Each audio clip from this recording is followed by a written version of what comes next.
These are the exhaust modifications I have on my Mustang. Just a quiet muffler, because I'm in Germany. I do have a full coilover suspension kit from KW. I do have BBK catted X pipes welded on. I also have a one-piece aluminum drive shaft.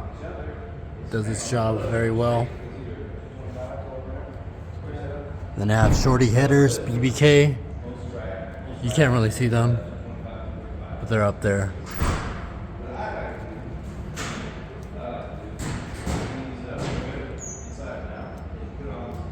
The coilover, K Sport Control coilover key, not KW. My bad.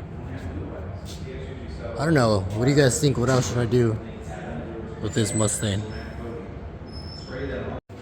I forgot to add, I do have 373 gears onto it, as well as the BBK throttle body.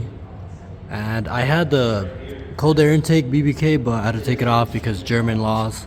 So I just took those off, and all season tires. Nothing crazy. She's dirty.